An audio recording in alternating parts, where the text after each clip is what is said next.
unlock this, and then I'm gonna call it background, which is just a good habit. If you don't do this already, if you're totally new to Photoshop, it's just a really good habit to do that. So now your background is not locked.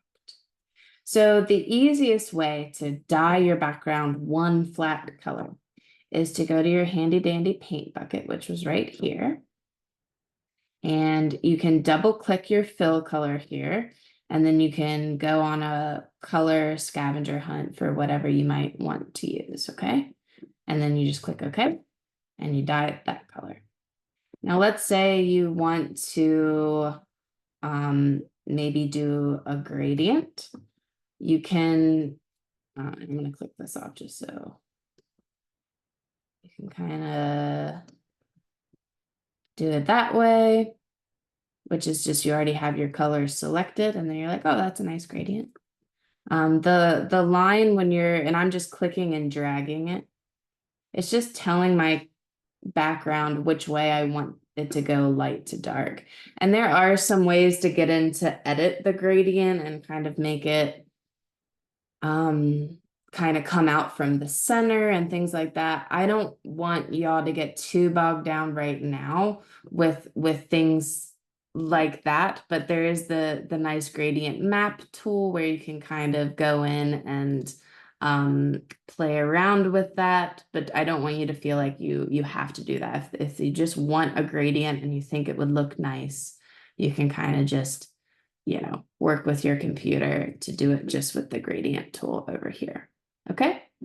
And then if you would want a pattern or something like that, you can, there's also a pattern tool, which I believe is more readily available in the painting workspace. Where would that be? I hardly ever use the pattern tool because I personally make my own patterns. Because a lot of patterns that are readily available are copyright protected. However, if I will say if Photoshop has them, they are open source, which is great.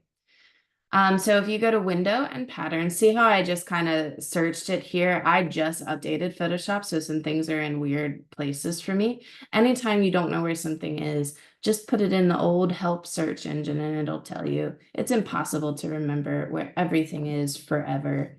And it gives you some cool patterns. So maybe you just want like an organic background, some trees. It doesn't have an extensive amount of options, but it's there. Okay, so if you kind of just want to experiment with that, you can. If you want to collage your background, you can. If you want to place in a background, just like you did for placing in your images, you can.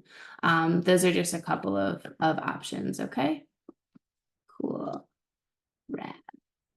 All right. See you the next video on how to save and export.